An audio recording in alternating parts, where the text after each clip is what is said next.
A large house made of wood, surrounded by trees.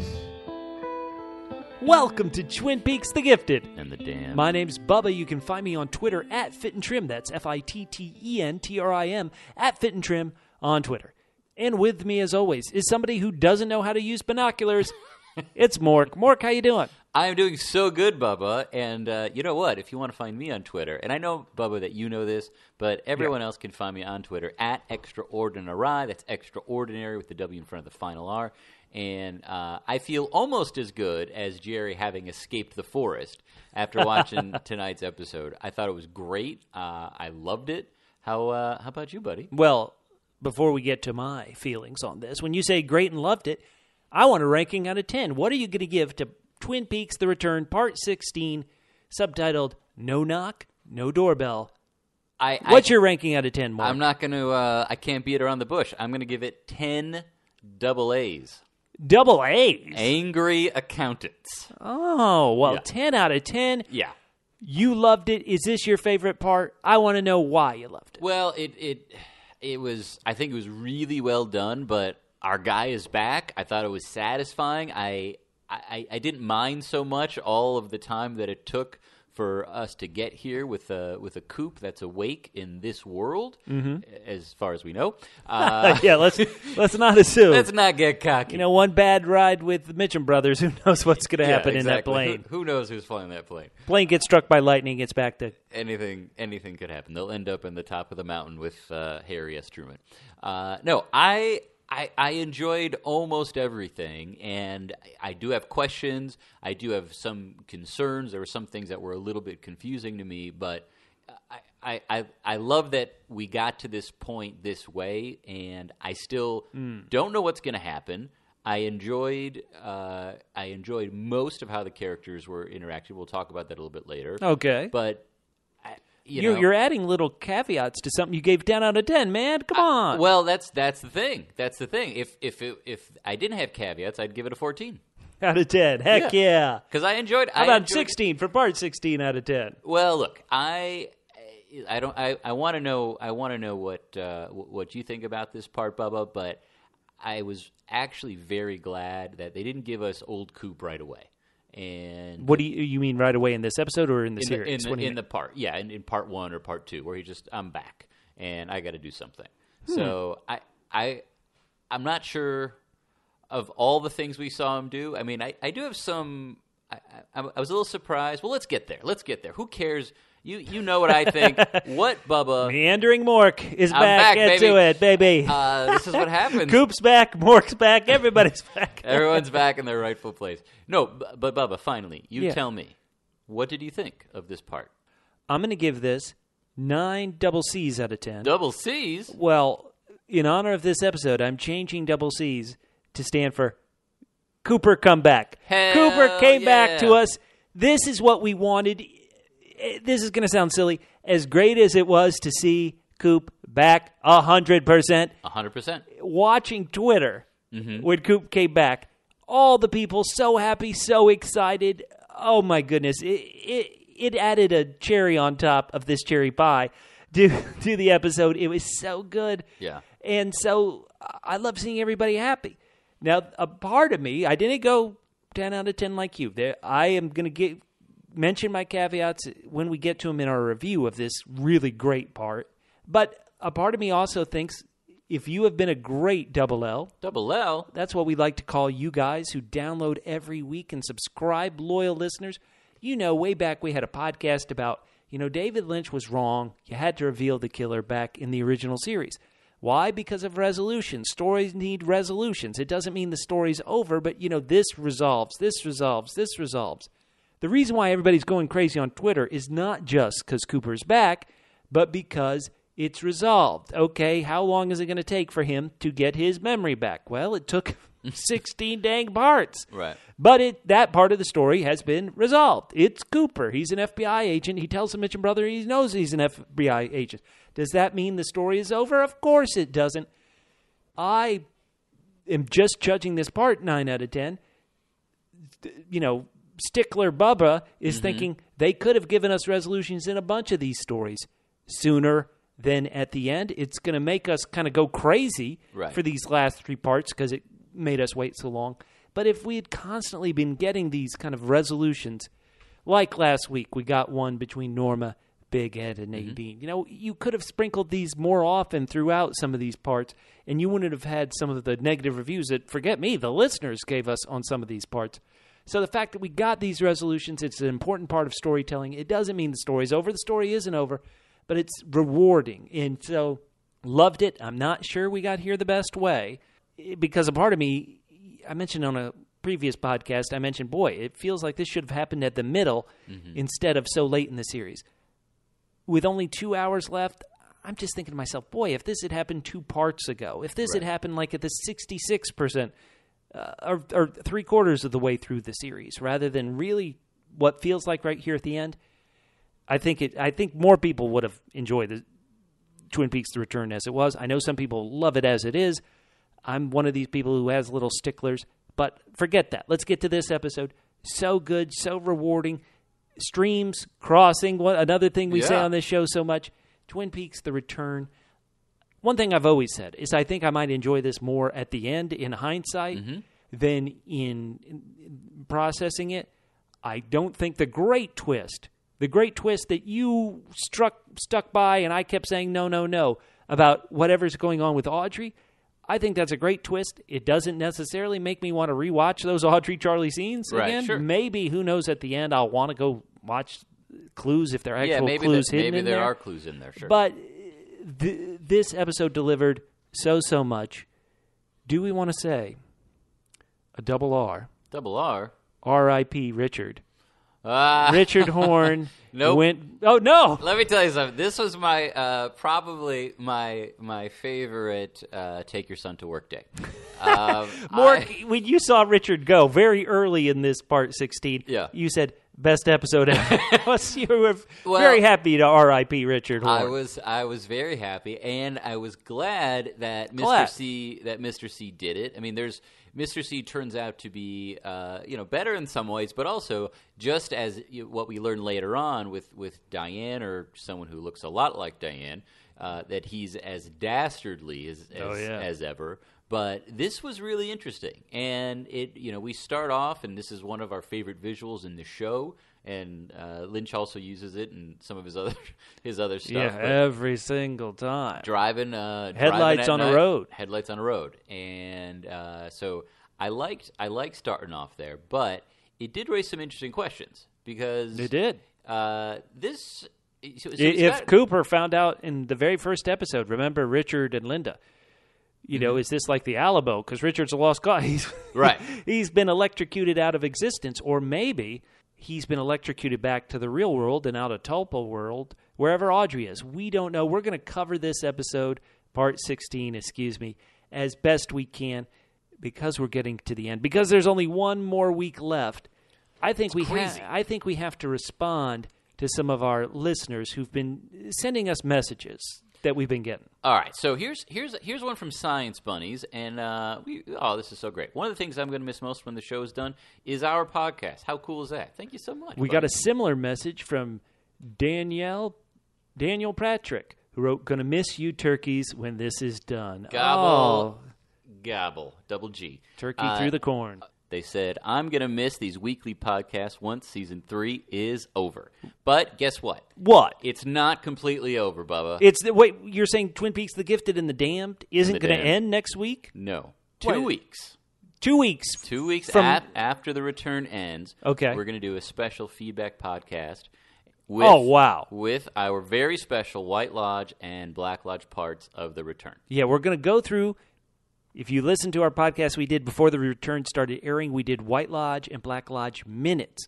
Maybe in future podcasts we'll go through the parts and give our Black Lodge and White Lodge minutes of all the parts. But just as this kind of review and feedback podcast we're going to name our favorite part and our least favorite part. And we want to know from you guys. So go to our Facebook page, facebook.com/double-P podcast. That's the word double, the single letter P, the word podcast, plural, facebook.com/double-P podcast. Go ahead and start giving us that feedback. I know you're going to want to give us feedback after the entire thing is done, but one of the things we're going to be asking you guys to help us with is to help settle what was our favorite part, what was the White Lodge part, what was our least favorite part, the Black Lodge part. We want to know. That's always the smartest podcast because you guys are creating the content, not us turkeys, not us knuckleheads. Exactly. And Bubba, yeah, our double L's, who? Our loyal listeners have more than just another podcast from us to look forward to. Oh, no. On Halloween. On Halloween of this year, Mark Frost will be releasing his new book and possibly last book, possibly the last word on our adventure here called Twin Peaks: The Final Dossier. Oh, man. So we gave incredible podcast coverage to the first book that came out about a year ago, Mark Frost, The Secret History of Twin Peaks. We covered it over 5 podcasts, going as deep as we could possibly go. As deep as possible. And we are going to try. We are trying. This is not a promise. This is not a promise. We don't promise here because we're not professional podcasters. But we are working on some very cool interviews with some people who have played an integral part to the series. We're working on it. We're trying. We're going to do our best to bring that to you. We're really excited. Heck yeah. And, when you're not downloading, tuning in, stealing your neighbor's cable in order to enjoy The Gifted and the Damned, you can check out some of our other podcasts. Of course, the Joffrey of Podcasts, which covers Game of Thrones. Yeah, they just wrapped up Season 7 of Game of Thrones. Joffrey Podcast's been going on for years. Great, fun show covering Game of Thrones and A Song of Ice and Fire, the book series, which supported it. Go to iTunes, go to Stitcher, download it, check it out. So fun. Very, very fun. Also, if you like a good romp, check out Got Your Milk, which is about the strain, and people who watch the strain will probably not recognize why Got Your Milk is important, and that's okay. No, they will. And let me say, if you're a fan of Mork and I, at our absolute silliest, we are on that podcast which recaps the show, which is here in the United States on the FX channel called The Strain, about a vampire apocalypse. Mork and I, we are so silly in that. It makes me laugh.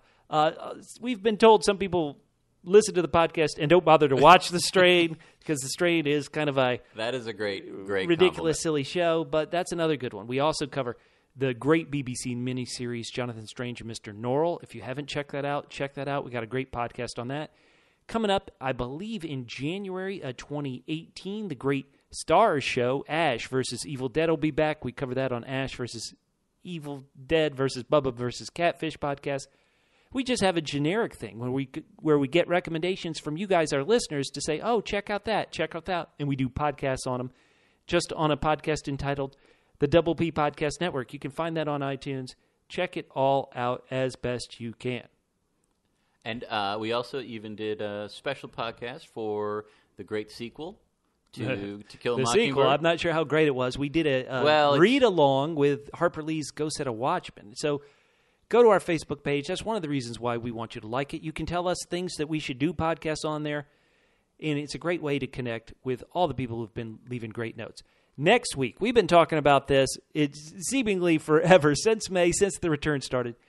Next week, we're having a prize giveaway blowout where we're going to give away all the prizes that we've stored up about Twin Peaks, and we're going to give them to listeners who've been kind enough to give us written iTunes reviews and to like the Facebook page. You do those 2 simple things, you're eligible to win. I've mentioned it before. We have approximately 9,900 of you who haven't done those 2 simple steps, who still download the podcast. Maybe you're downloading and not listening. We want you to be eligible to win. This is your last week to go ahead and give us a written iTunes review. If you're in another country, shoot us a tweet or go to our Facebook page and say, hey, be sure to check out this. I tend to check out the top 20 countries that download our podcast. But let us know, because next week, in addition to covering the final 2 parts of this great Twin Peaks: The Return, we're going to be giving away all those prizes. And we've been lucky enough, kind enough of you guys to give us more iTunes reviews. Morks, what do we got? Okay, this is from the USA. This is a 5-star review from, all right, from Bang the Gong. Heck yeah. or if Mark, you need some water? Oh, wait, that's it. Here, let's play that back. Okay. So here it is forward. It's there are double P's. double P's. Perpetual pleasures where Aw. you are going. Oh, man. That is so cool. Thank and you so cool much. Who's that from? That you did that like the man from another place speaks. Thanks for the great podcast, guys. I look forward to The Gifted and The Damned every week. These guys really know their Twin Peaks history. The older reviews and discussions are fantastic, and I'm looking forward to uncovering the next book with more The Gifted and The Damned. I think you guys should do a few episodes entitled The Return, The Rewatch, and maybe review we're gonna the get to series as a complete work. And then I hope we can force Bubba to recant his terrible ratings, LOL, from someone who is slacking off at work and loves distraction. Long live Mork's run-on sentences. You are welcome. Yeah, that reminds me welcome. of a time I went fishing. No, I'm kidding. The long episodes are great fun and make the workday fly by. Well, we are here to make America productive again.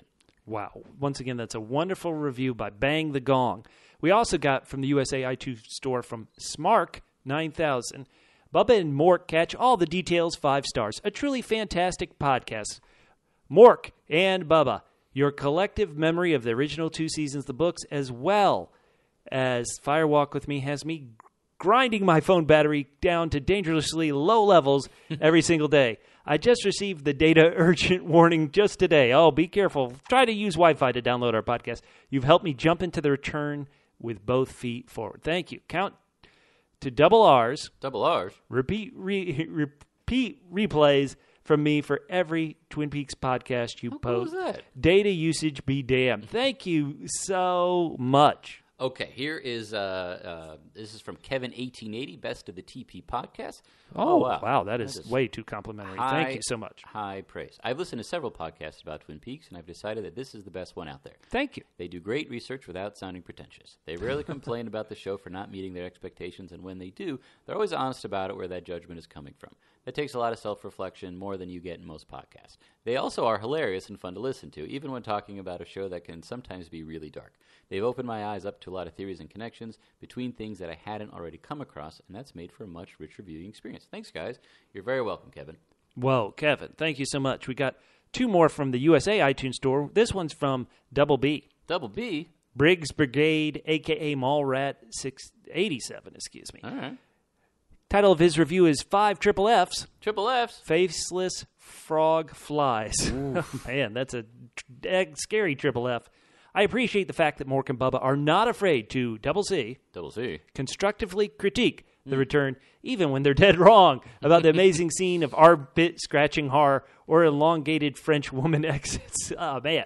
In all seriousness, this is a lead into the stellar lineup of Double P's. Double P's. Peaks podcasts, along with other ones he likes, including Entertainment Weeklies, Diane, oh, those are our good friends. Bickering Peaks are another good friends from up in Canada. Hell yeah. And Sparkwood and 21. Mork and Bubba bring intelligence and humor. That is greatly appreciated. Thank you so much. We got one more in the USA iTunes store. Oh, man, this is so cool. This is from Thieves Don't. Oh, no. Hands down the best Twin Peaks podcast. Too kind. Again, huge fan and subscriber. No crazy reaching or out there theories. Yet. Hold on. We got tonight's episode. We'll get to it. Best of all, we can always count on you guys to release an episode in a timely manner. That's all we got. Thanks for giving us something so great following each part of the new season. You're very, very welcome. Let's hop over to the pond. Jimmy O'Jimbo, our friend in Old London town, possibly. Somewhere in the UK. In the UK. 5 stars. Title of the review, Gotta Like. Love it. That's terrifying, actually. I'm now an avid Double L loyal listener after a friend pointed me in this podcast's direction. Oh, thank your friend so much. These guys' discussion of the return have been funny, thoughtful, and knowledgeable. They know their stuff and are not afraid to let their opinions duke it out. It's definitely worth checking out the archive of pre-season 3 episodes, especially with interesting essays on ratings, cancellation, and just who was right or wrong about revealing Laura's murder way back when. Overall, I rate this, and this is awesome.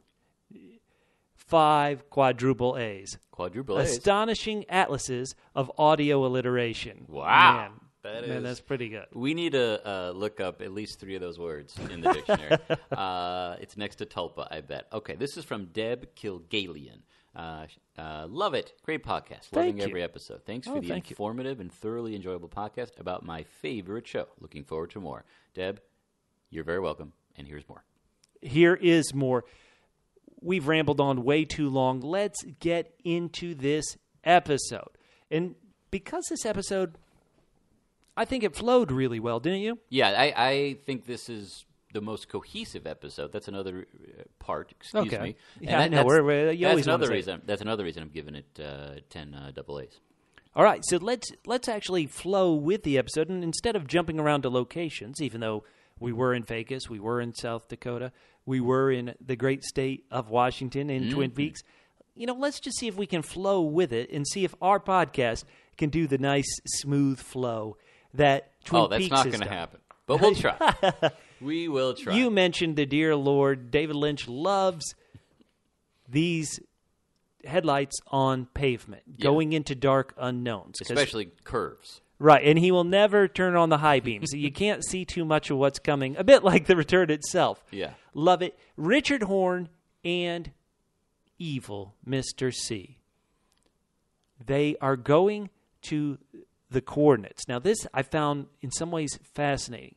Mr. C said he got coordinates from 3 people. Exactly. If we have done the math on this, plot check us, everybody. Please. He got one from Ray right before he killed Ray in western Montana. He got one from Diane via the text, and then he also got coordinates.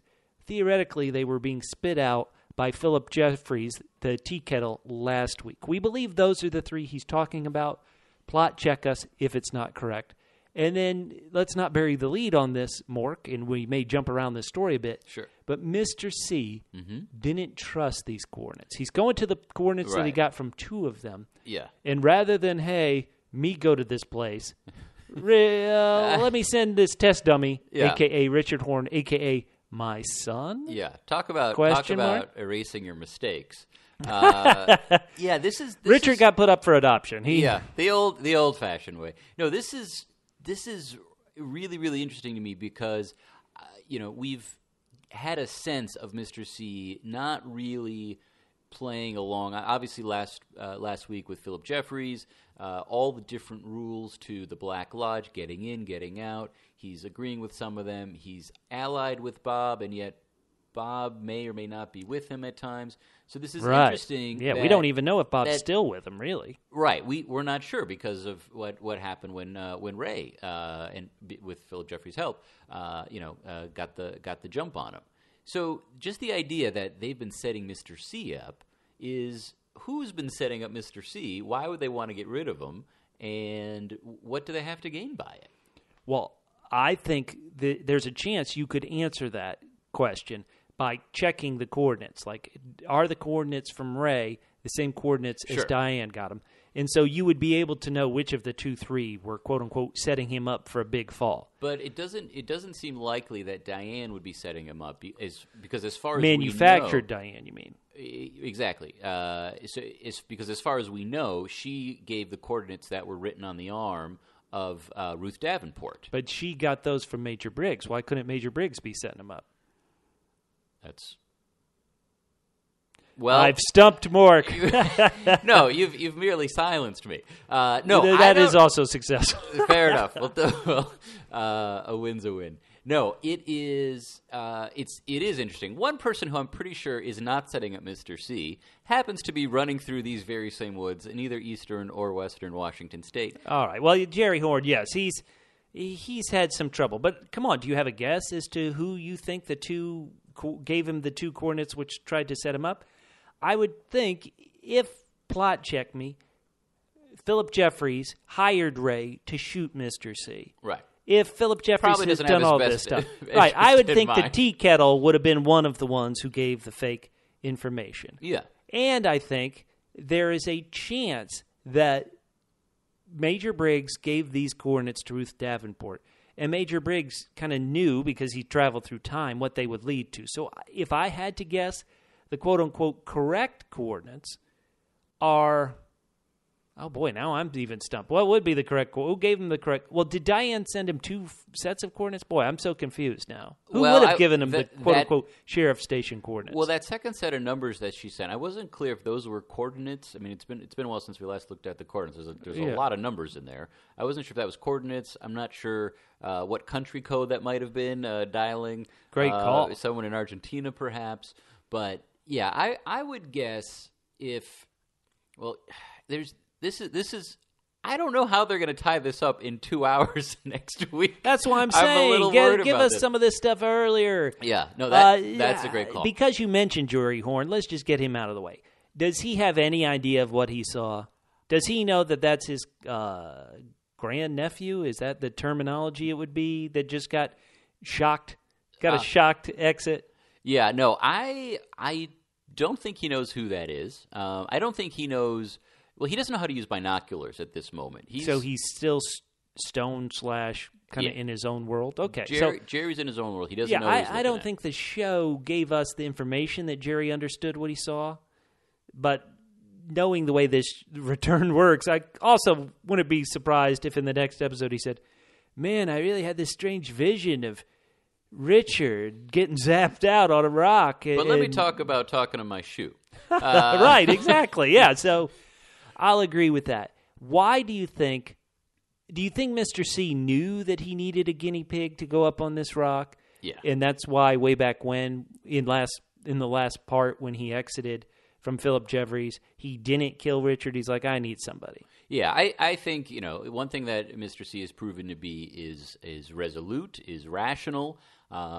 He's doing evil things, but he's a planner, unlike Jerry. But he has a good sense of this, and we got to find out. The other thing that I'm sort of pondering, and Bubba, I want to get your take on this. Let's hear it. Is there in terms of sending the quote-unquote right coordinates, so the third set of coordinates, if we understand it, it implies the Twin Peaks Sheriff Station itself, right?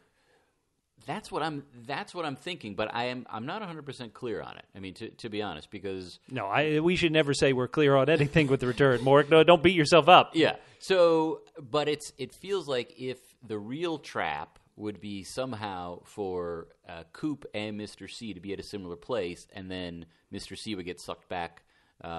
Similar place at the same time. Right. So that's in the back of my mind. So maybe this is, not the trap. The real trap is something else. I'm not sure.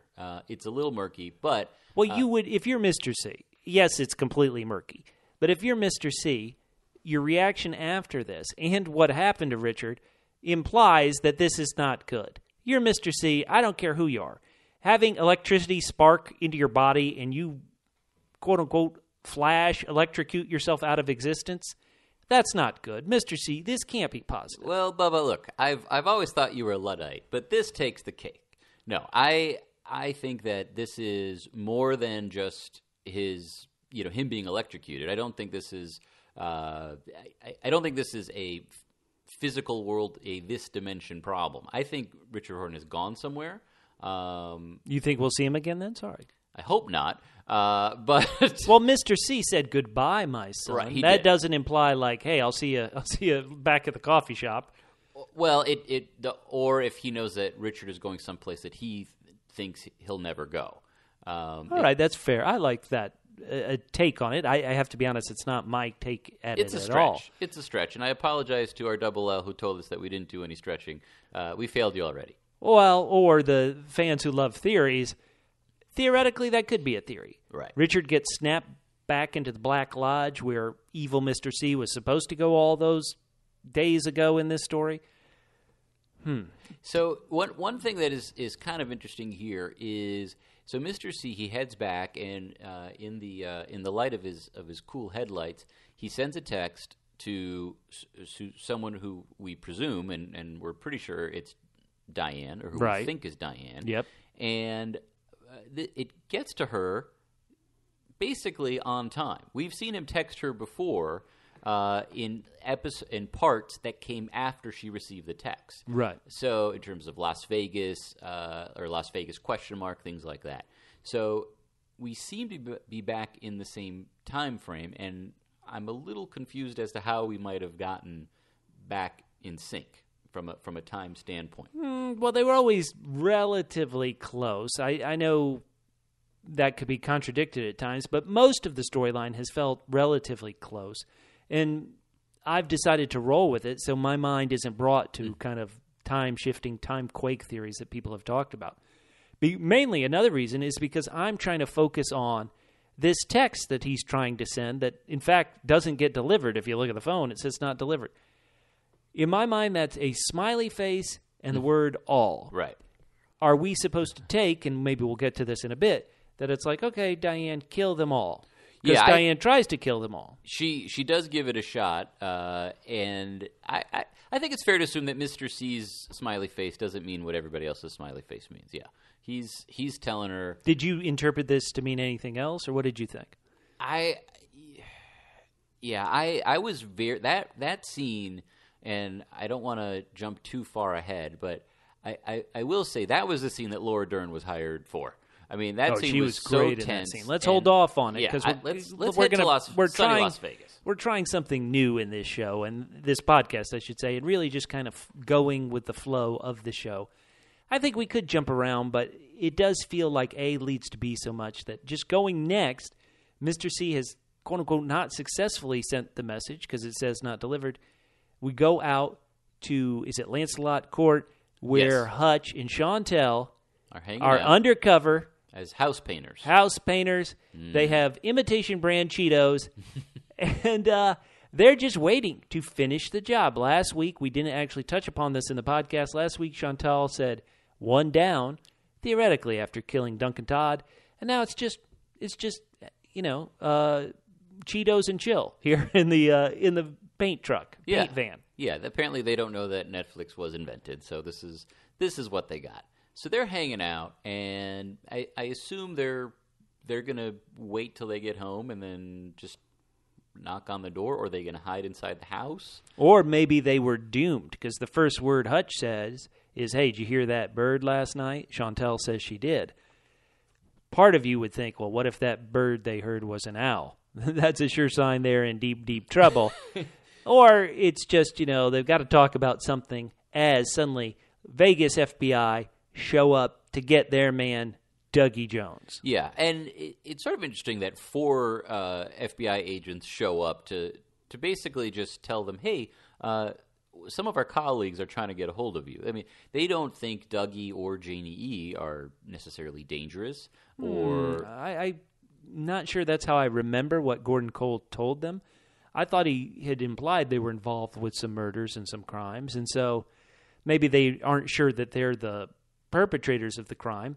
But the way the FBI leader loves to yell at Wilson, I think they're on it. I don't think they do a great search of the Joneses' house. How about you're the FBI? You did a cursory look inside the house, then you leave? That's weak.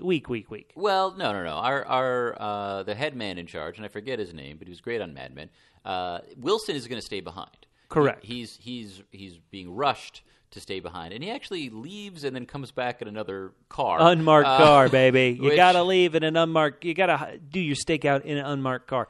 But if this lead guy doesn't trust Wilson, right? Why would you leave him there on stakeout day? Who's the agent I yell at the most? How could I have him look for Dougie Jones? Have him here, and so they are taken off. Chantal and Tim Roth are like, okay, all right, we're clear, we're good. We got nothing to worry about. So where is Dougie Jones? But we know him as Dougie Coop.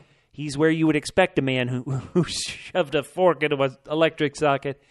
He's hanging out at the hospital. Mm-hmm. This shot, I think so many Twin Peaks fans see it, and it reminds you of how Cooper looked after he got shot at the end of Season 1 in the hospital at the beginning of Season 2. Janey Jones, Little Sonny Jim, Bushnell, they're all there checking on the guy they have grown to love. Theoretically, we as the audience have grown to love. Mm-hmm. They talk about electricity. Sonny Jim does. He's been paying attention. Yeah, and he's not the only one to ask about electricity. No. Bushnell, he knows it too. Yeah, Bushnell knows it. They seem to be somewhat calm, but it has been a lot of fun watching this family come together, and they truly have become a family. Have you just, as a viewer, have you come to love the Joneses? I like them a lot. I don't know if I love them. Are you glad we've been keeping up with the Joneses? I am. I think that, I don't think Sonny Jim is the most complex character I've He's ever a sweet seen. kid you're supposed to love. Oh, he is a He's sweet the kid. anti-Little Nicky. He is a sweet kid. I do love him. But yeah. But no. you love the Joneses. Okay. I do love the Joneses, for sure. You know who I almost love? You know who I love? The double M's, and because I've got a double C. Double M's? Well, I love the magnificent Mitchums. They are great. And you great. know I've got double C. Double C. Candy Crush. Oh. And I don't mean the app. I mean Crush on Candy. Love her so much. These guys, I've been tough on the return as many points as listeners know. But these guys show up now, and I'm just like, I'm down for whatever. Let's go. I'm these guys lighten me up. I always said before the return began that I said, I kind of don't care what the return is as long as it's good. Mm-hmm. Kind of throughout all of their various permutations on their feelings towards Dougie Coop / Dougie Jones, I've enjoyed these brothers. I've enjoyed the Mustang Casino. I've enjoyed the Pink Ladies. And so I saw them coming in with finger food. Now, let's hope they don't have the ring finger food. We know because they're going to be in deep trouble with an Owl Cave ring on one of those finger sandwiches. But I love seeing them. It would look good on one of the Mitchum brothers. It would fit right in with some of their other they would jewelry. do it, and they love Dougie, man. They love Dougie. So Dougie saved them $30 million, or he got them $30 million. That was owed to him. That was owed to them for another casino that had burnt down, apparently, somewhere else. So they're bringing food, and they're also they borrow a house key so they can go stock the fridge and the pantry, and maybe get rid of that creepy spotlight on Sonny Jim's Jungle Gym. Right, we didn't pay for that. There's no more ominous spotlight following Sonny Jim. So we're gonna briefly jump to FBI headquarters in South Dakota, which is in a hotel. Right, where a lot of electronic equipment seems to be kind of going off. It doesn't seem like the equipment should be flashing like this, like the equipment that Gordon Cole is checking in his hotel room. Right. Should have these flashes, should have these spikes you see on some of the screens. And it brings to mind something that we haven't seen much of at all, but way, way, way back when in part one in New York City, it was a different situation, obviously, but the way that they stored those SD the cards, drives, they cards. were all the cameras had. Yeah, it's a high tech world now. 25 years in the future, and so Gordon's watching this electronic equipment kind of go crazy, and then it cuts back to the EKG on Dougie Coop. And are we supposed to take that this kind of shock to the system is happening around the world? Why would you have that insert shot of Gordon Cole seeing his electronic equipment kind of go off and then immediately cut to Dougie Coop's electronic monitoring equipment, his EKG, if you weren't supposed to feel some sort of connection with him, which I did. I thought, okay, there is something's happening here. There definitely it is happening again. It definitely is about to. And the one thing that I was thinking of, in just that very brief shot, I mean, Cole, and we'll get to this later on, but Cole seems to know more than he lets on. Oh yeah, we've said this for a while. Yeah, right, exactly. And so in this case, it almost feels like he's, it looks like he's alone. We don't. Albert and Tammy could be in the room with him. We don't actually see them. Mm-hmm. We just see Cole. He seems to know something, and if he's thinking about the possibility of Dougie Coop finally appearing somewhere, then how long had he been considering this? Because this is the kind of thing that I don't know. It seems like this feels like something that he would, if he knew something, he'd immediately share it with Albert. He doesn't do anything, and we're only with him for 30 seconds, but somehow that felt ominous to me. I don't know why. Okay, all right. Took me a little while to get there, but I'm still buzzing. That wasn't a little while, but sure. I think the French woman could have left.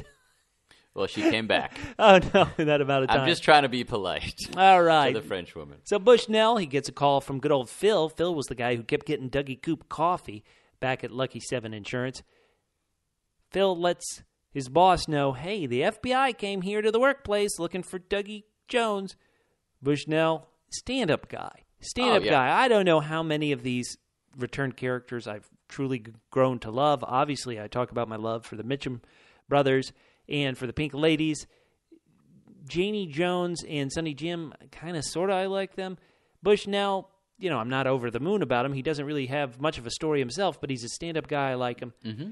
He's wondering, hey, what's going on with my boy? What's going on with my boy, Dougie Jones? And so the fact that he cares makes me care about him. The fact that he cares about this placeholder for Coop, which I love, makes me like him. Right, and a lot of the reason why he loves him is because some of Coop has clearly worn off on the guy who used to be Dougie Jones. Yes. In terms of helping. I mean, before, we know Dougie Jones was in on some of the scams with Anthony Sinclair. But when Bushnell asked him to look into some of the case files, he solved it with some interesting sketches. But he spelled it out for Bushnell. He implicated himself, but he also spelled it out for Bushnell, and Bushnell seems to be paying him back. So Cooper's wearing off on Dougie Jones, and Bushnell is responding to that, and it's nice to see. So back on Lancelot Court, the FBI come up in their new unmarked thing. It's Wilson! Somehow Chantal and Hutch don't notice this. I'm kind of wondering about the staging of this for a bit. But I tell you one thing, Wilson is the most inept FBI agent, as we'll see in a bit. Yeah, there's a shootout on a suburban street. Right. And he's just going to sit there and watch. Dougie and Chantal, they keep having conversations which are, how do I say it, slightly, possibly pointing to something else. Mm-hmm. Good old Hutch, he's mentioning to Chantal, hey, you heard about Sammy? Yeah, Sammy passed away. Is there any chance in heck that Sammy is in fact Sam from the Glass Box Lounge way back at the very part one who passed away? That's a great callback, Bubba. I wouldn't think so. But Hutch says Sammy was a good guy. It's a Sam and a Sammy, but we never actually heard the name Sam on the show. You had to go to the credits to find out that guy watching the Glass Box was Sam. It could be. I don't know how those two guys would cross paths exactly, but we'll find out. Yeah, or not. Or maybe Audrey will find out in the 2001 Space Odyssey that she's in. Mitchum brothers come up with their goodies, with the Pink Ladies, with their stacking of the food in the Jones house. Love it. Love my boys. Is this something that the Mitchum brothers do? I mean, this is... It's a big old van full of groceries. Right, that's not just for the Joneses. But they don't unfill it. Right, they take a little bit out for the Joneses, not everything. Right, so it's like, look, we're sorry we're taking your house. We're sorry that you gambled all your money here at our beautiful casino, but we're going to fill your fridge. Is that how they roll? That's...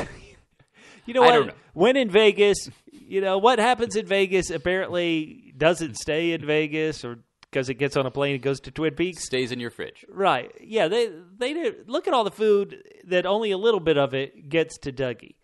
I love Hutch's thing. Looks like a circus parade, because it does. These costumes of the Pink Ladies in their this synchronized steps up to the Joneses' house. This is a dream, for gosh sakes. Yeah, I'm gonna say something that I don't think I ever thought I would say before part one, and that is, this is the most realistic looking home delivery by 3 cocktail waitresses.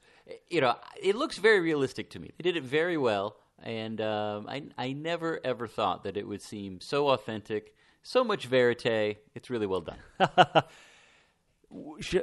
We poured one out for Richard Horne. Do we want to pour one out for Chantal and Hutch? Because I'll pour out some Cheetos.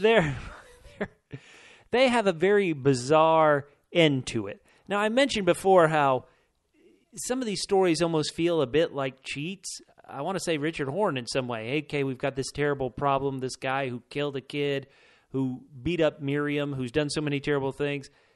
What cosmic justice is going to happen to him? Well, he's going to get electrocuted from the inside out, it looks like. Yeah. Here, Hutch and Chantal have done so many terrible things. Maybe the Warden Murphy was terrible, but shooting him in the back of the head in front of where his kid could find him was really terrible. But rather than like something our heroes have done to take out so many of these people, this is just a random, hey, park in the right space or else America filled with guns. All our foreign listeners, I want to say America doesn't have this many shootouts. It feels like we do. Our friends from overseas don't mess with American accountants. I would don't park in their don't park by their driveways. Oh my gosh, this was I love it. It doesn't feel too Twin Peaksy, but I do kind of love it as like a cosmic justice was going to get Chantal and Hutch one way or another.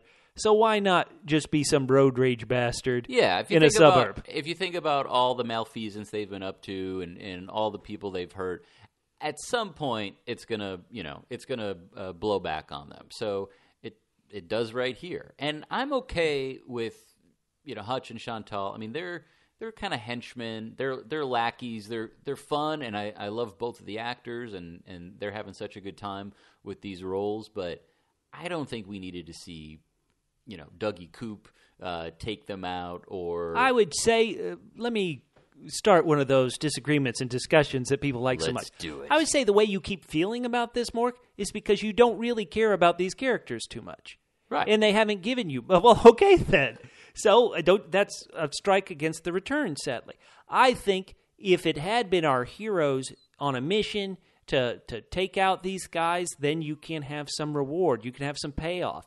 Because they have been so tangentially related, because the show is so long and they pop up here and there, you can like Chantal and Hutch, but they've seen like tools. They haven't really had their own story other than, okay, we're going to stop this. And there's been nobody trying to stop this. Our heroes haven't known the true danger and really gone out there to stop it. Right. So Duncan Todd, flip a coin, he's off the board. Hutch and Chantal, I think it's a very colorful, entertaining way to go. I gave the episode 9 out of 10 because this is very entertaining, very crazy. But it is almost so random that it doesn't feel Twin Peaksy, or at least original Twin Peaksy in a way, where I'm not sure really any just kind of random bad luck did anybody in, per se. Maybe, here's a crazy one, maybe Hank Jennings randomly beating up Big Ed right when Nadine comes home. Right. And so that got him, but... Well, I'm going to... Or how about the random luck of Cooper flipping the coin? It gets him to Dead Dog Farm, and that's how he gets the villains there. But still our heroes in that case, Denise Bryson and Sheriff Harry Truman, they had to come up with a plan to take out Jean Renault and the evil Mountie. And so... there was kind of some reward there. This is just completely random. Yeah, well, I'm going to disagree that we're actually having a disagreement because okay. Yeah, because no, I don't think that they're really important characters. They're sort of tools of Mr. C, as you said, or whoever we think Mr. C. But for them to be on someone else's radar, for Cole or Albert to have to take the time to track them down, it feels too tangential. So I'm okay with them being taken off the board randomly, or even by these what I like to call double Fs. Double Fs? Feeble feds. Oh yeah, they're these guys. Well, they stopped the accountant. They do. Well, stop him from what? Shooting them, killing them again? Shooting the van more. He's like, I got a couple more rounds. Let me fire up at this van and take it out. Yeah, I don't think they stopped him from a whole heck of a lot. Let me say, I live in a very popular neighborhood here in Los Angeles. Mm-hmm. If I shot everybody who tried to block my driveway... Yeah, that would... it would be pretty rough. And you, too. You live in a very popular area over in Santa Monica, Mork. We can't, we can't do this road rage, no matter how much we would love to. We sympathize. We definitely... we know where the angry accountant is coming from. So even the Mitchum brothers, like, they draw their guns and they're like, feds, okay, put a gun away, guns away. Fun moment. It feels random. I guess that's a new feeling to Twin Peaks, but because the scene was so entertaining... I'll roll with it. Yeah. I'm as somebody who likes story, Just who roll likes with it, baby. okay, I'll roll with it. Likes process. Yeah. I'm willing to go. So let's go back to the hospital, and there's a familiar sound. There is, Mork. You said this while we were watching. This is so strong. I want to know if you can imagine what this tone is. But what did Bushnell Mullins hear? Oh, well, he's hearing the tone that Beverly and Ben Horne are hearing in Ben's office. But not only that, but who Freddie and Good Kid James heard. Well, we know James heard it for sure down in the boiler room, I believe it was, of the Great Northern. Right. And so are we to believe that sound was Cooper trying to come back? The Great Northern is obviously pretty important. Is the sound our good friend Audrey? Mike, the one-armed man? Because the sound seems to lead Mullins out of the hospital room so that then Mike, the one-armed man, could have a discussion with Dougie Coop and get him back. You're right. Maybe it is Cooper's soul in the sound. Would you be upset if we never find out what that sound means? Well, if I'd be upset if we didn't know what it meant in the Great Northern. So I'd really like to know that. Is that Audrey, perhaps? But don't you think it's the same sound? It is. You don't think this sound here is the same thing as? Well, it sounded exactly alike, but I just, I'd like to see what happens to Good Kid James. If he goes into the boiler room and it's like, oh, he's got to get out. He's got to get out of jail again, man. Yeah. Right. Yeah. But thank you. No. So they were investigating that, and they didn't really find anything. Yeah, so I'd put investigating in quotes. It's more like, hey, let's flirt while we listen to this sound from this corner to that corner. I think these feds could investigate the sound a bit better than Beverly and Ben could. That's probably or even James. He didn't seem to go in the. So Bushnell gets led away. Theoretically by that tone, and then nothing else happens. Hold on. Mike, the one-armed man, has apparently been watching The Return because he says #finally. I mean, everybody is like, yeah, finally. This is when Twitter blew up. Right. The one-armed man's like, you're back 100%. Finally. Oh, that was a great moment in time here. Love it. And it's not a gradual coming back. It's a snapback. Yeah. It is a bam, I'm back. So many times. 100%. 100%. So many times in The Return, we thought, ooh, he has a sip of coffee. That'll snap him back to old Coop. Yeah. Oh, he's going to have cherry pie. Oh, he heard case files. He heard Gordon Cole. All these things we thought would be the one thing that would snap him back to existence. I love that Coop is back, but I couldn't tell you what that one thing is that snapped Cooper back to existence. Well, I think it was a collection of them, and we sort of talked about this a little bit on the last episode, where it was like on our last podcast, where it was the sense that he was happy and satisfied, maybe with Janey-e Jones. Was it just a question of tonnage? That's why you're saying because he was happy in his situation, that's why he didn't snap back? No. But as far as when he heard Gordon Cole on the TV in the last episode, where he was just in a place of where one of those hints that we've heard so many, case files, cherry pie, coffee, all of these things, where just he was in a place either mentally or emotionally or spiritually where it clicked in. And then, I believe in some of our, I believe Etienne and some of our other friends who've joined us on Facebook at facebook.com/double P podcast, where he crawled on his knees with that look of determination, with the fork, and that was the first time we'd seen him this year with intention, where he's going to actually, he's consciously, deliberately doing something. I thought he was back then. I didn't. I'm sorry, I didn't. But this is when it counts. Well, then was it the electric shock? What brought him back? Sorry, are you saying that Gordon Cole was the final straw, and then he was determined, and then the shock put him over the top? Or I think, I guess the only way I could really describe it is sometimes, like when you're dreaming, and that you're dreaming, and you sort of wake yourself up.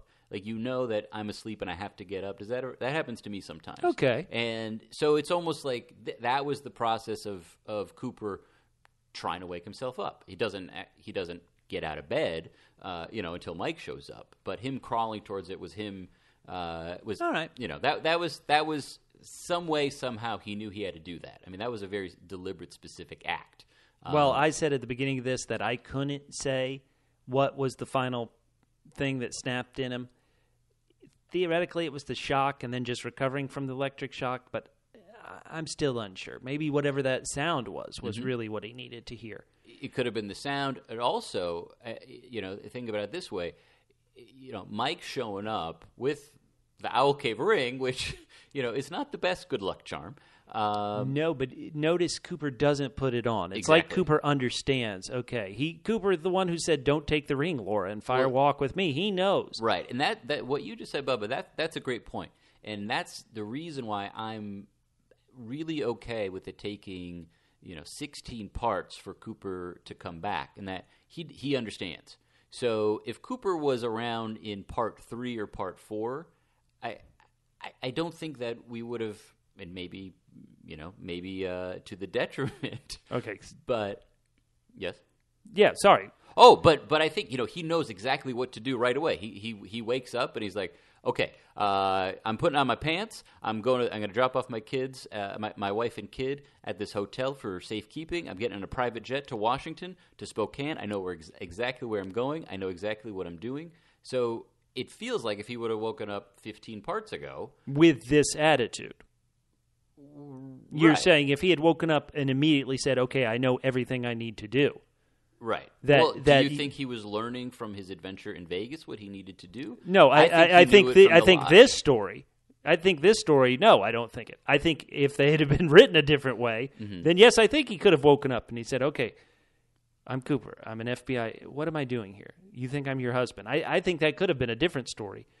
I liked Dougie, so I feel bad beating it up, but I don't see that it had to wait until part 16, to be completely honest. Maybe at the end of this I'll feel differently, but I kind of don't see that. I don't see – it's the decision they made, but I don't see why – It's the decision they made, but I think – what the mission here in the season 1 and season 2, we had a murder mystery. Yes. He had to figure out what happened to Laura Palmer. He searched clues. He deducted. He was active in this. Right. In this story that we've told, you just said it. Dougie Coop, hasn't exactly been active in this, has he? No. You just said he hadn't been. So right. He was a passively brought back. I think if he had somehow actively been brought back, even if he's Dougie Coop and he's like, okay, coffee. What does coffee make me think of? Somebody says it's hot. Okay, damn hot. That's a phrase I know. Why do I, like if he had been active in this process, I think that also could have worked. That's not what they chose, but I'm just arguing that I'm not sure I'm happy that it took this long, and that I think you could have told a similar story in a different way. Well, I think what Cooper needs to do in the return is not solve a murder mystery. What Cooper needs to do is basically save his soul and eliminate Mr. C. Does he know everything he needs to do that? Do you believe right now he knows everything he needs to do? It sure seems like it. I don't know. How did he get that knowledge? Well, he's had 25 years to think about it. Well, it was quote unquote miraculously given to him, right? That is also true. So what's missing is either the fireman or Mike really spelling out, you need to do this. I mean, he's right. They gave him clues. Once again, I think you could have told this story where he deducts those clues, which right. was always his strength. Once again, him being active in this process. In this particular case, he is active in many ways. In fact, after he gets the Owl Cave ring, Cooper, we shouldn't call him Dougie Coop anymore, Cooper is very active. He's asking, do you have the seed? Then Mike pulls out the little gold ball. Mm-hmm. This was the gold ball. And Coop pulls something out of his head. Pulls out, quote unquote, his hair, DNA. I need you to make another one. I think he needs Dougie Jones back because he's got to, he can't steal this family's dad from them. So we see the gold ball that that was originally Dougie Jones, the manufactured thing, and we have this hair. I hate to use science on it, DNA, but theoretically, I need you to make another one, another manufactured Cooper, because he's going to give them to Janey and Sonny Jim. That was right. how I interpreted the scene. No, well, the way that what it looked like to me, it looked like it was actually like a gold sliver or something. It didn't look like a piece I'm glad you pointed it out. That angle of when he hands it to Mike and Mike is looking at it, I could see it as you a mean piece his hair? Yeah, that piece of hair. It just didn't look like that to me when he first handed it to him. I thought it was another piece of gold or something like that. So thanks for pointing that out for me, Bubba. So if that's the case, then that is really sad, and that is the last time that that Cooper is going to be with Janey Jones. But he knows what to do. And his smile and his pat on the bed when he's like, Sonny Jim, come sit next to me. Oh man, it's sweet, and it almost makes this end of result of him leaving. It's very almost bittersweet. cold. Yeah, but almost cold. Like, I've enjoyed getting to know you. Well, because right now, he is acting the part. He is playing the part of the dad. Well, he's playing the part, but he's also, I think he does have genuine affection for them. And True, of course. Let's not forget janey-e, and he did have, I mean. You think he recalls that? I would Hell hope yeah. so. I would hope so. Sonny Jim, step out of the room for a minute. Yeah. Yes. Mitchum Brothers, do you guys have a room here that I might? No. So he's. Hold on. Sorry, just because we're being silly right now. The show was silly. Cooper saying, Bushnell, get me some of those sandwiches. I'm starving. That's a great, fun moment. We both laughed when we were watching it. Yeah, no, he's so rewarding, so fun. He's back, and I mean, and that was the one thing too. I mean, for someone who is in as good a shape as Special Agent Dale Cooper. Yep. Season 1, Season 2, and I think we're going to see it in Season 3. He sure does eat a lot. So, and what did old Harry Truman say about his metabolism? It was like a hummingbird. Yeah, exactly. So that's nice to see that he really is coming back to life. And someone else who comes back to life, we haven't seen her in about 25 years. This is a incredible pull. And I have to be honest, I didn't catch it at first. But Cooper, he needs to get moving. This is like the old Coop. Like when he'd say... What would he say? He'd say, Lucy, get the chalkboard, call out somebody's name. Hawk, Andy, put the bottle on the stump. Hawk, wear these kitchen mitts. He knows exactly what to do. He knew what to do then, the infamous Tibetan method of the dream. Right. Here he's like, Janey, go get the doctor. And who is the doctor? Now, this is a deep pull. Like I said, I didn't recognize it first. Louie from The Great Northern. This actress played Louie, the clerk on The Great Northern in Season 2, and now she's playing a doctor. Is it possible she's playing the same character? I wouldn't think so. Well, Louie could have put herself through medical school. If you're wondering who we're talking about and can remember Season 2, famed restaurant critic M.T. Wentz came to Twin Peaks, and people were finding out about it. And so Louie was this excited front desk clerk, I would assume, at the Great Northern. She went up to Ben and said, "Oh, do you know M.T. Wentz is coming?" Then she called Norma and said, "Oh, fancy up the double R, this restaurant critic, this travel critic from a Seattle paper is coming." Now she's become a doctor. Love the upward mobility in America. That is how it works. Now, is it any coincidence, though, that the only two places we've heard this siren are also the only two places where Louie has worked? Ah, the Great Northern and the hospital. Here we go. It all comes together. Could be. So they're getting the car. janey-e and Sonny Jim. Bushnell brings Cooper his pants. Do you remember our original Double C? Double C? Condescending Coop, where it's like, Hawk, find me that report. Good work, Hawk. Good work, Hawk. He does the same with Bushnell. Bushnell, get my clothes out of the closet. Good work, Bushnell. Thank you, Bushnell. Go to the closet. Open the door, turn around, walk 1 foot, and hand it to me. Get your own clothes, Coop.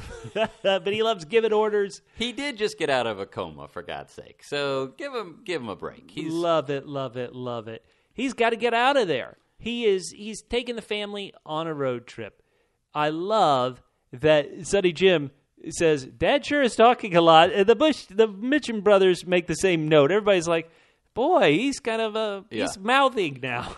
No, he's ready to go, and he knows he's going right back into action because he's recognized. I mean, he's back 100%. He's recognized that Bushnell is carrying a weapon inside a hospital, for God's sakes. But good thing for Cooper. Cooper's now packing, so he is. He's ready to go. Now, let me ask you this: Cooper, he did bring good old Deputy Andy to some dangerous locations. He brought Big Ed undercover on a casino. So why exactly does he need the Mitchum brothers and the big ladies on the plane? Well, it's their plane. Okay, but you couldn't say, the Mitchum brothers, I love you. Let me borrow your plane for a second. I think he gets a sense that these guys can handle themselves. That could be. I don't know. I think that too. I think they can handle themselves too, and I'm glad they're coming.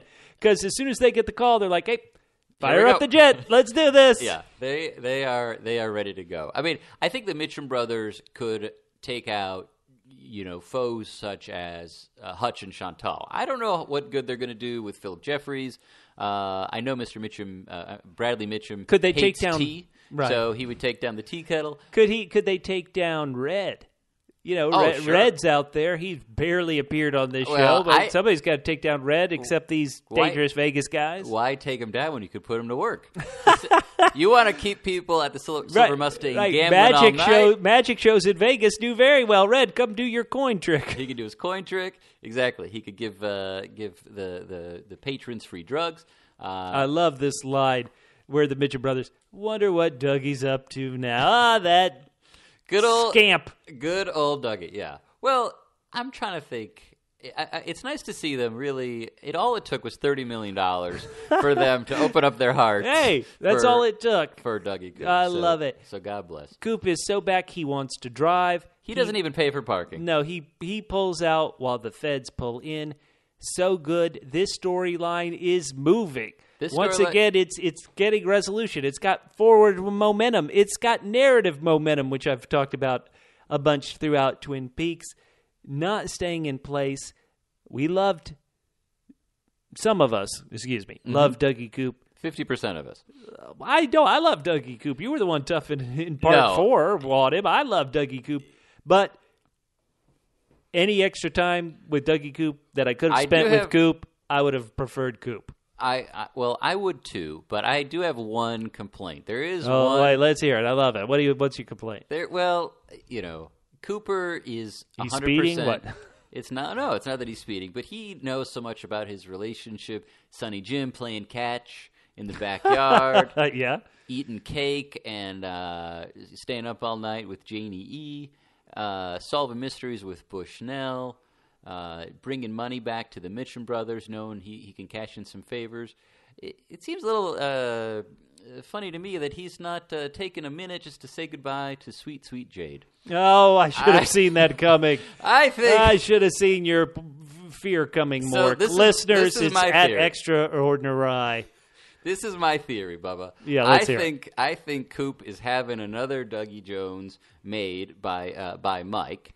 And he is going to come back to Las Vegas, but he's moving in with Jay. Oh my gosh, Coop, how could you? So I want to give a shout out to Sonny Jim. His smile while Coop is driving the car. Oh, it's great. He's so happy. Dad can drive, Mom. Really good. And Mom gets a little smile. We have come to care about these characters. Let's hope whoever's going to be manufactured for them, if it's just Dougie Jones again, that he treats this family well. Better than Dougie Jones 1.0 did. Yeah, hopefully he's picked up some of Coop. So okay, we've had so much fun. Yeah, and then now we need the fun to stop and the seriousness to drop. Yeah. Oh my goodness, Diane. Anyway, Diane's I'm at the talking bar. like a drop of Mike. We're going to drop this serious. Diane is at her favorite spot on the bar. Yeah. When she gets the smiley face all text, and it hits her in the stomach. Yes. I mean, she gasps. Devastated. And she is, and this is interesting. So she knows, okay, something bad is going down. And there's so much about Diane that we don't know. We don't know what she's been up to. We don't know. Sorry, I'm going to cut you off, but sure. Should we even call her Diane? DoppleDiane. Diana Ganger. Well, this is... Because this isn't her. This is This is Tulpa.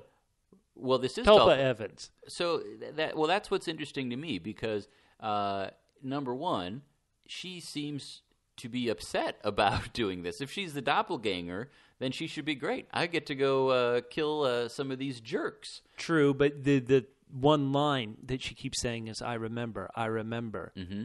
So whatever's going on with this Tulpa, this DoppleDiane ganger, right?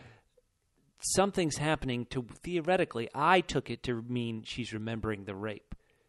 Well, so let's get there. She gets this text from Mr. C. She gasps. She responds with, I mean, it looks like a tracking number. It looks like it could be coordinates. I don't know exactly.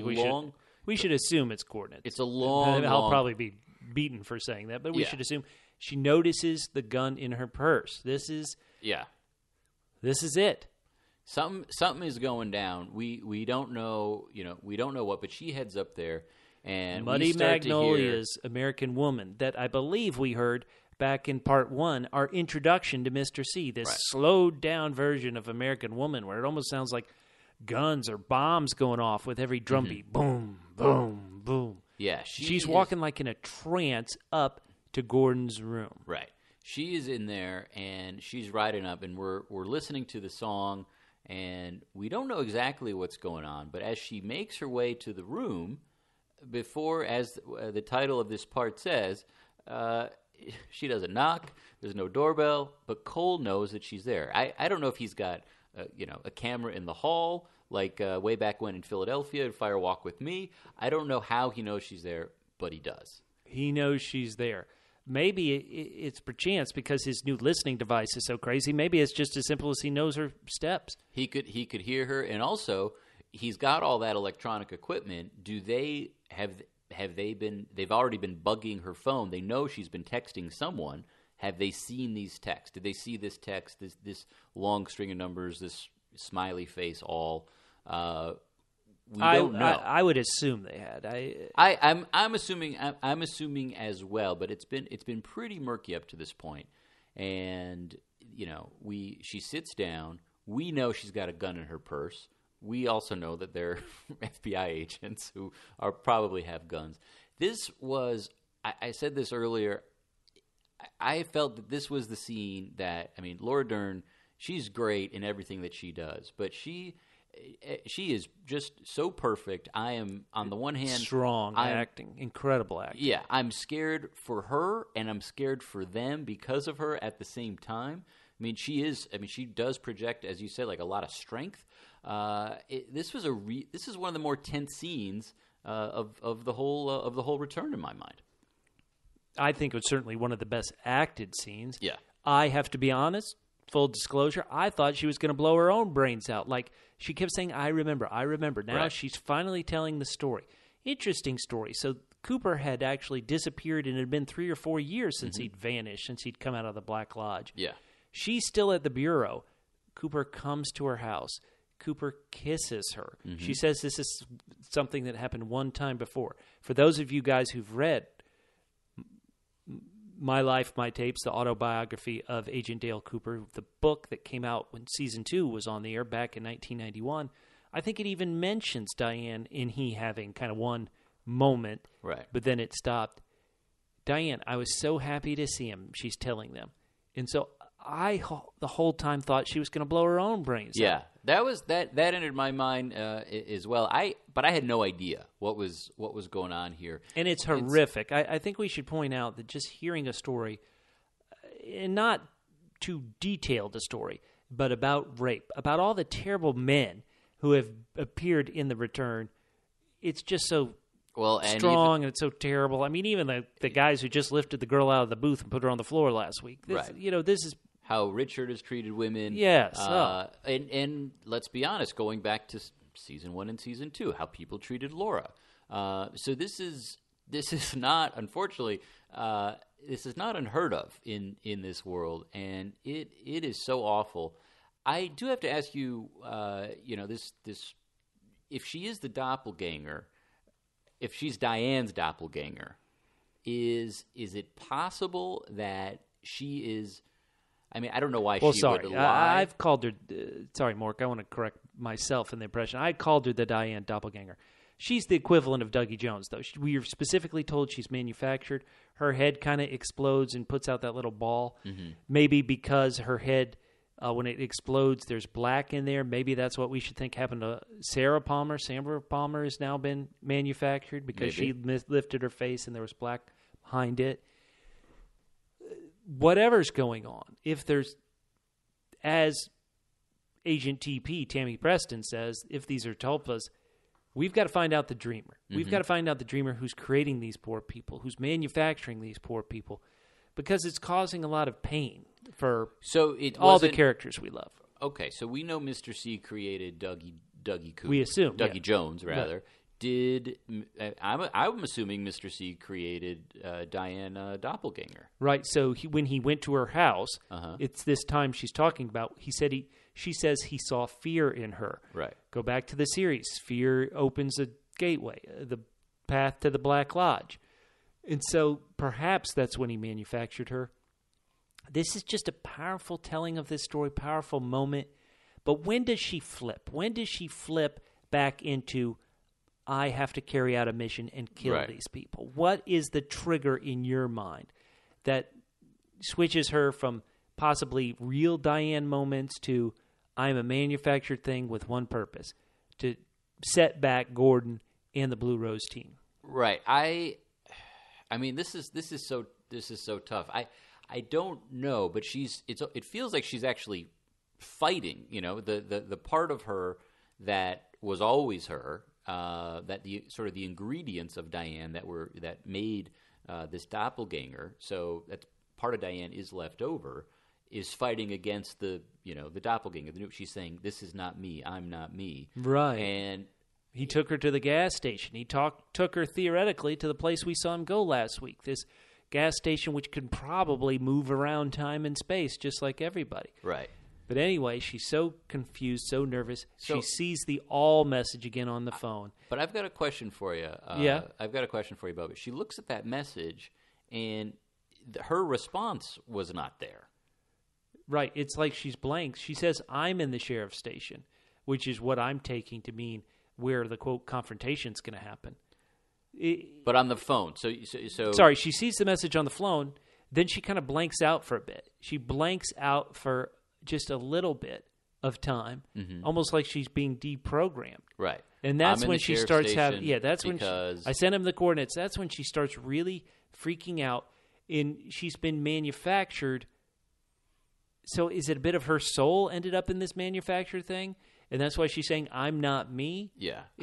That's the only thing that makes sense. But yet she can't control herself, and she still, she still pulls out the gun, and, Tammy and Albert, they beat her. They're pros. They got her. Yeah. But the fact when she jumps up off that chair and goes towards them and then vanishes out of time and space. Yeah.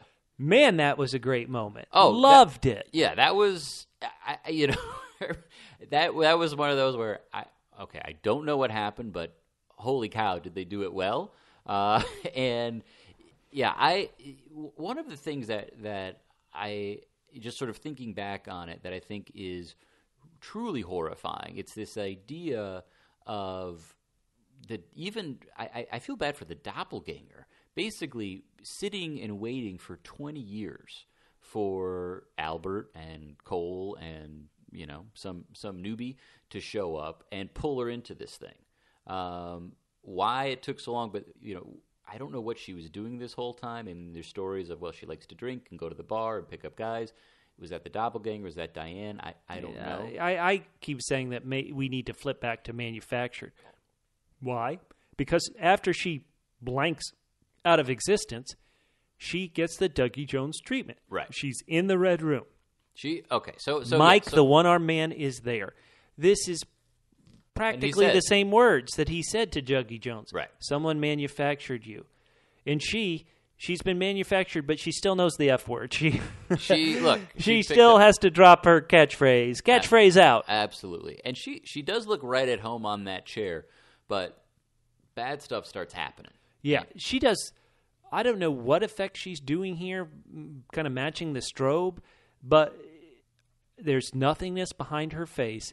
And then we see the infamous, very poorly animated, I would assume, gold ball that drops down into the chair. Now, she doesn't have the Owl Cave ring.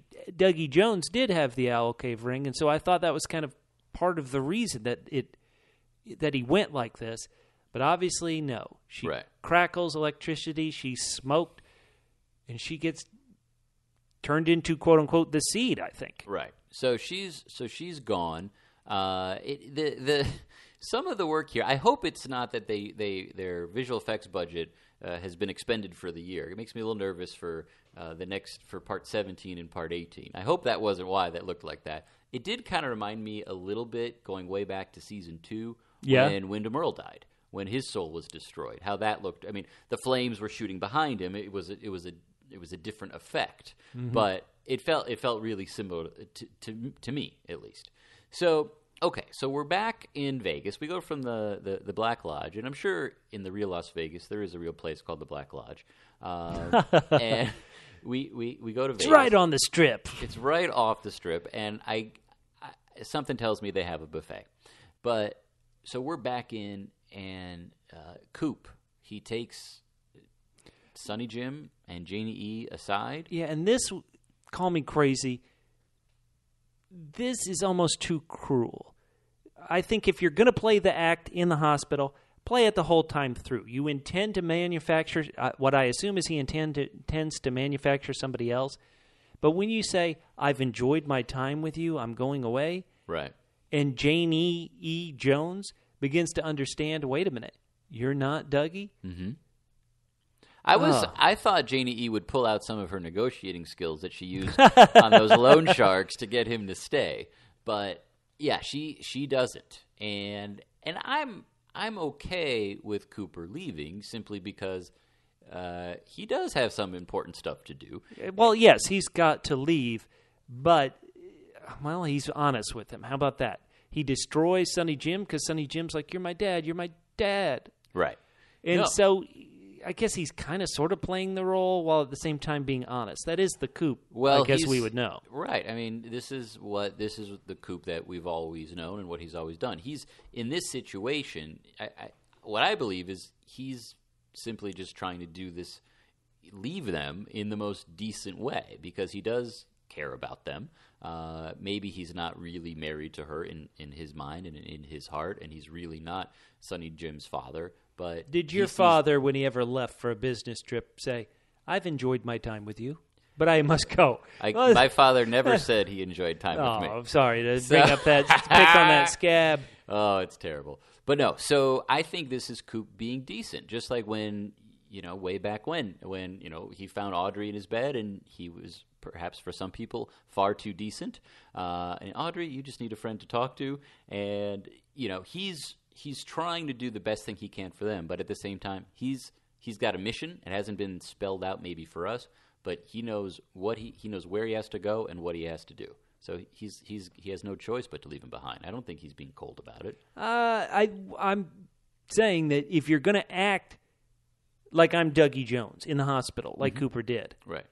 to just let them, keep acting that way. Why create this pain that you can see on Janie's face and Sonny Jim's face? Now, of course, if the manufacturer, Dougie Jones, shows up in a couple days, theoretically everything will be good again. Mm-hmm.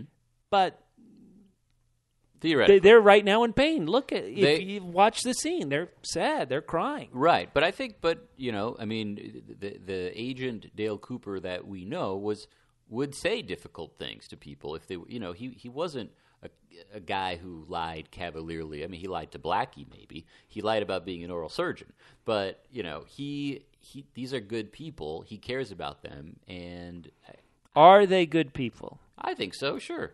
The reason why I'm asking is because as the camera pulls away from Sonny Jim and Janey-e Jones, what shows up on a slot machine but a green bug, possibly the frog fly?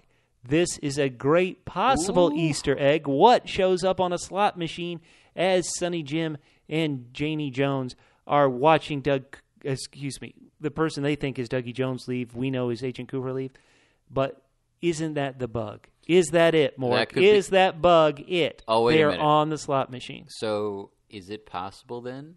Okay, so the frog fly in the casino. So maybe the woman who we met when Coop showed up, Dougie Slots, Mr. Jackpots, Lady Slots was addict. Lady Slots? Is she the little girl who I don't know. Just a crazy theory. But yeah, there's definitely a green something. It looks like it. I don't know. I mean, it doesn't look exactly like it. It definitely looks more like a bug, but it could be the frog fly. It could be. Frog fly got into slots, got into Vegas, baby. This plus the spotlight following Sonny Jim, it certainly doesn't seem like a good omen. Hopefully, it's not. Hopefully, it's not a good omen. I mean, hopefully, it's not a good omen. Hopefully, it's not a good omen. Sorry. Correct. Hopefully, it's not a bad omen. Oh boy. Double Listeners, negative. subscribe. Write to our Facebook page and explain what we're saying. Yes. Facebook.com/Double-P Podcast. Outside in the limo, my pink ladies, they're getting Coop his coffee. They're getting the Mitchum brother his delicious Bloody Mary. Oh, man, this thing looks good. Now, I'm starting to. This is one note that I've been thinking about. It's bothered me for a little while about the real Coop. This is going back to season 1, season 2. Other than when Pete poured him a cup of coffee that had been brewed with the fish inside, he's never had a bad cup of coffee. Every cup of coffee is, oh, this is delicious. He's in a limousine. Somehow they made a good cup of coffee in the back of a limo. Right, or he would comment that he loved it. He has no comment. Well, he did just come clean to the Mitchum brothers, so that is slightly odd to be like, okay, I don't sell insurance, I don't do this, I'm not Dougie Jones. You're coming with me to a sheriff's station. He has to drop a lot on them to suddenly jump in and say, oh, and by the way, Candy, this is damn fine coffee. Right, that might kill the mood. It might. No, well, he does give it like a as he's enjoying it. So maybe he is just being polite to Candy, played by the lovely Amy Shields, who our prize winners will know signed some of those amazing books by Mark that we've Frost. already given away. Oh, my Candy crush in full effect. So what's interesting to think about is how much is he really revealing. Is Cooper revealing to the Mitchum brothers? Exactly. In terms of, because there's some stuff that is pretty hard to reconcile. You're saying, has he revealed to them, by the way, we're going to chase my evil doppelganger down in Twin Peaks.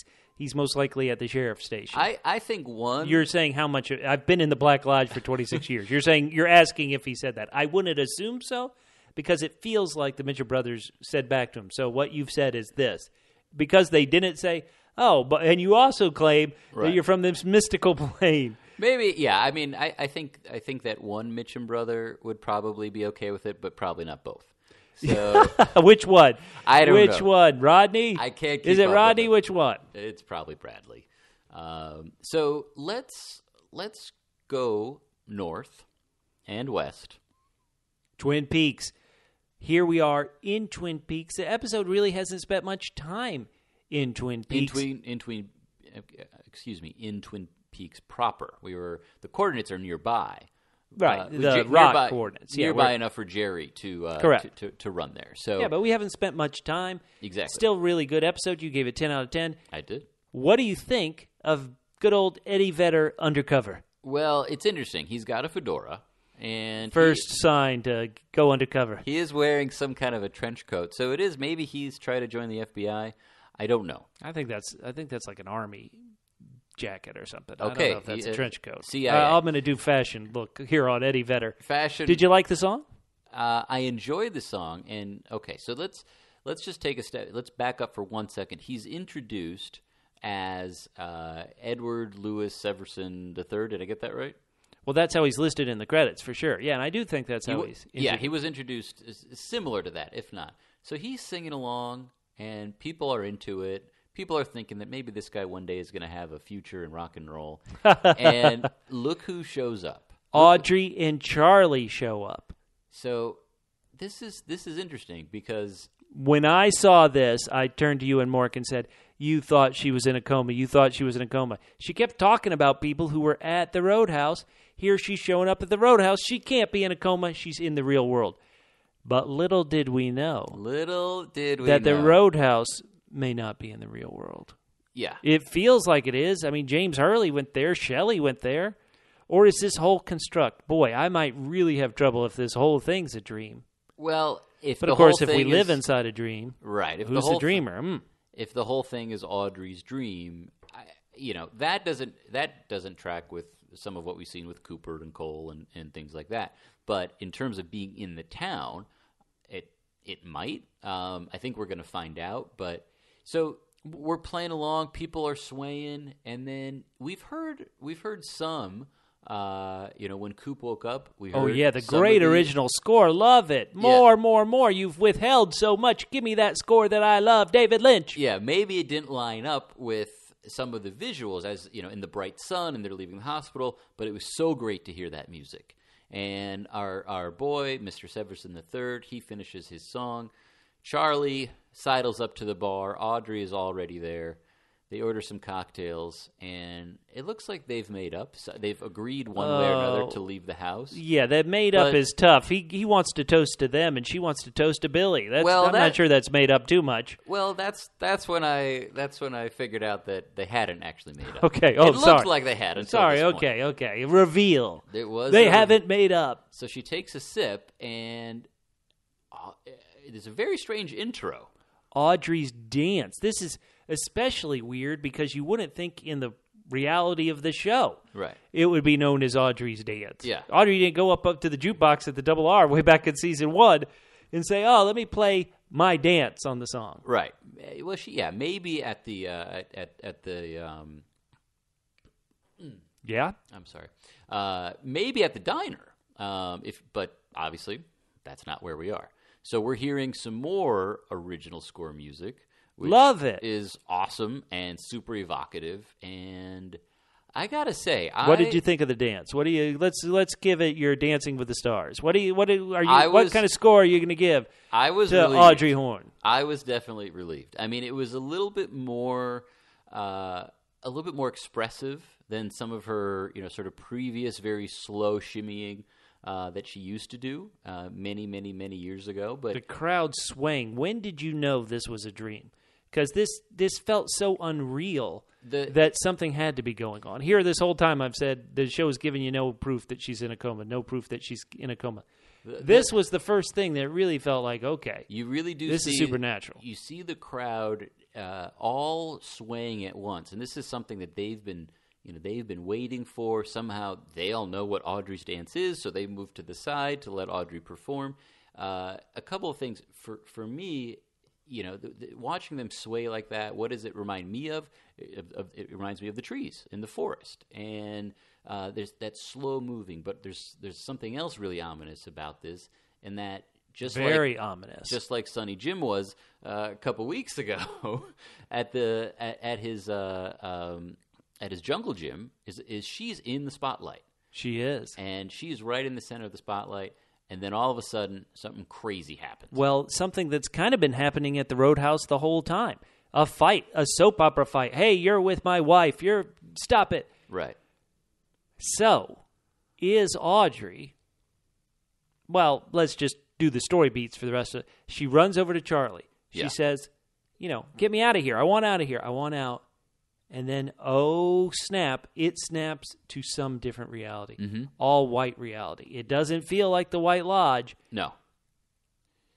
Would a fight like this happen at an insane asylum?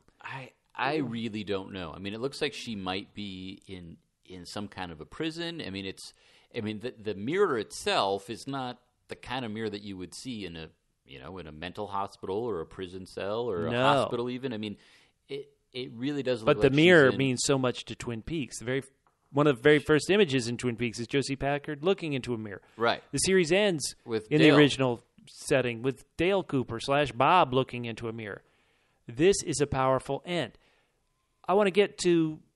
I love this episode, 9 out of 10, but once again, it does remind me of things about the return that are frustrating. Before, just real quick, I just want to mention very quickly, as the credits play, we hear the music, but in reverse. It's played in reverse. So love that. Didn't you love that? I thought it was amazing, and it's got to mean something, But what do you mean? It's got to mean something. Well, the fact that they're playing in reverse in front of big red curtains.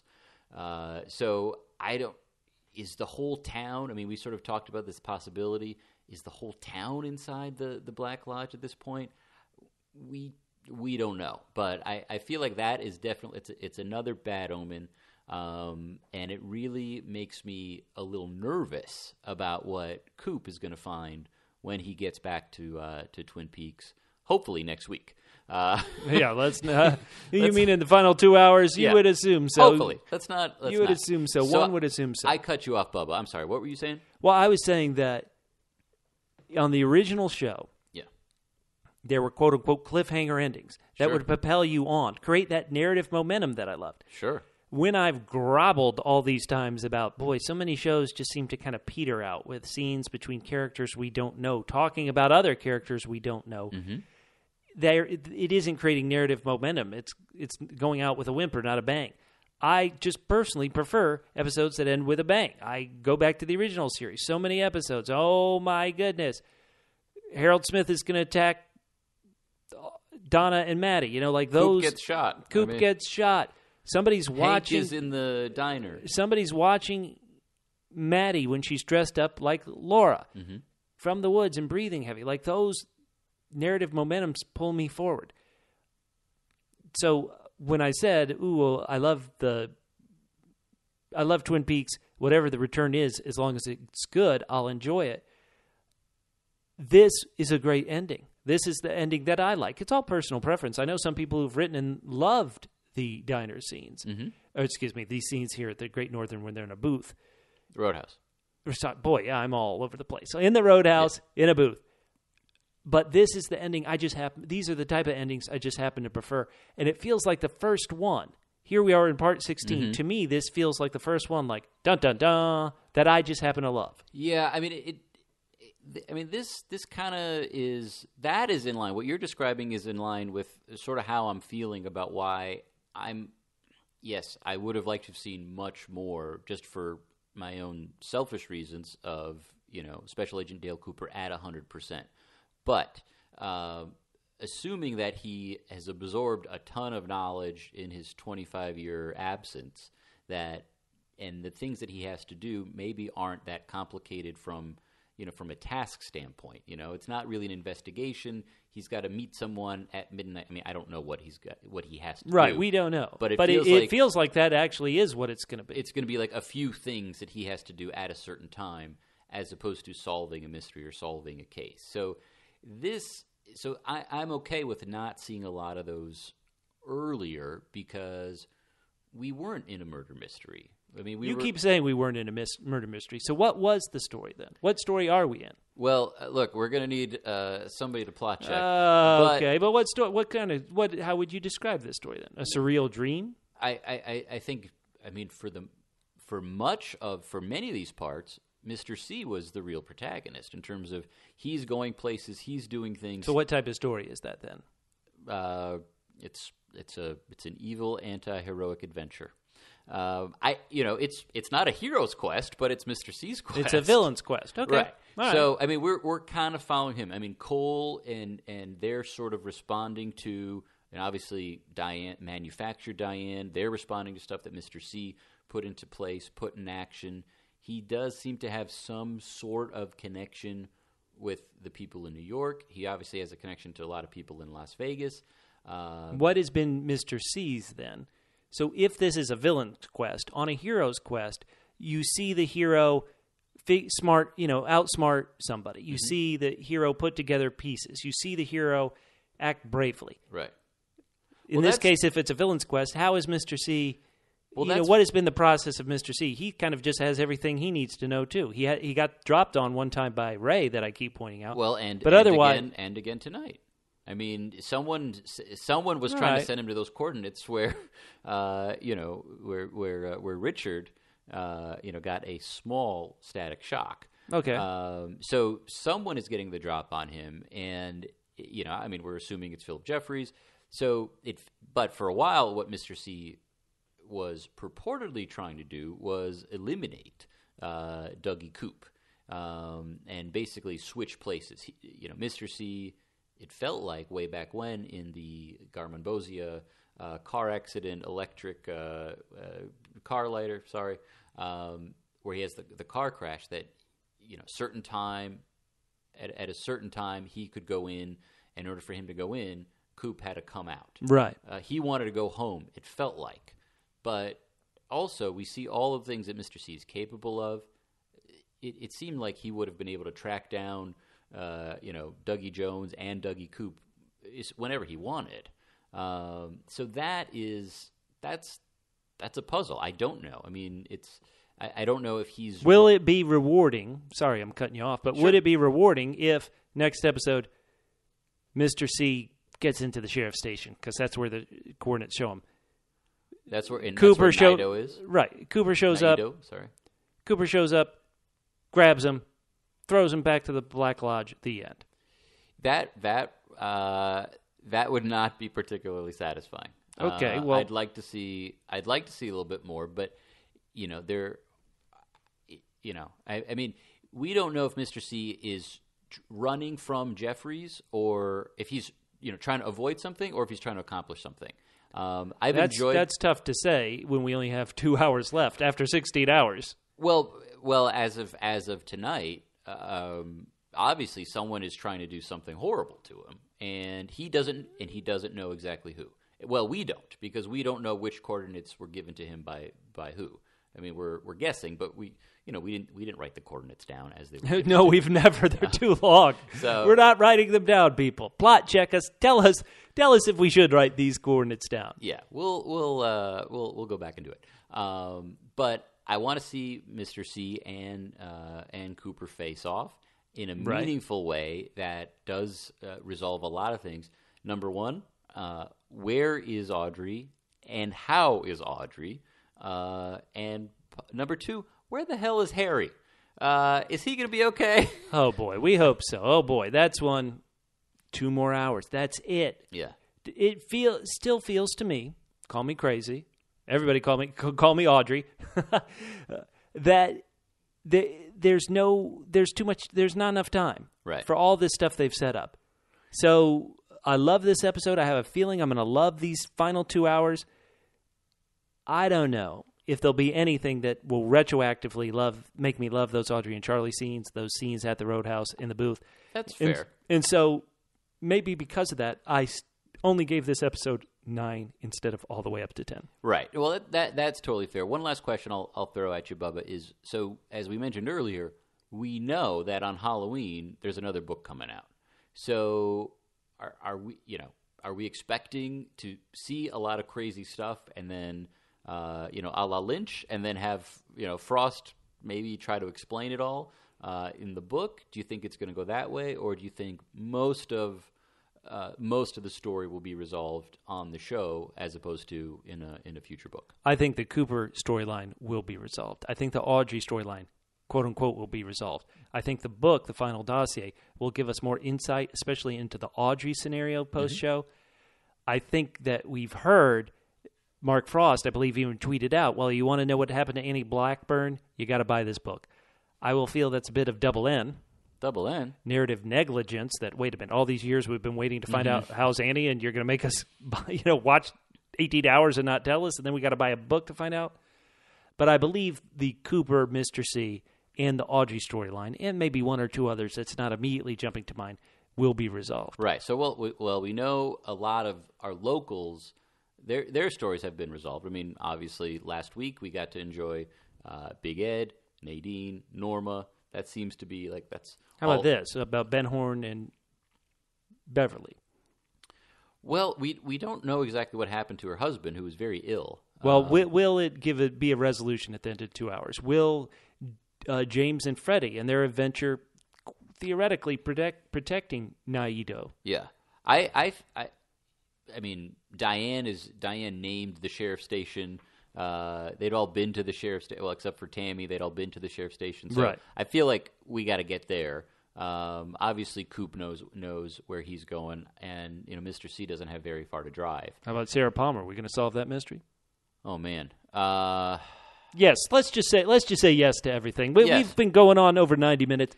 We got to wrap this up. We do, and I mean this is just one of those parts where there's so much good stuff to think about, and it changes so much of what we've seen already. Yeah. And we don't have much time left. So we're putting all of our chips in the middle of the table. We're betting it all on parts 17 and 18, and hopefully it works out. But I've been loving it so far. Loyal listeners, you can find me, Bubba, on Twitter at Fit and Trim. That's FITTENTRIM, at Fit and Trim on Twitter. Mork is at Extraordinary. That's extraordinary with the W in front of the final R. And you will hear us not just ending next week, but for the rest of the 25 years on Twin Peaks: The Gifted and the Damned.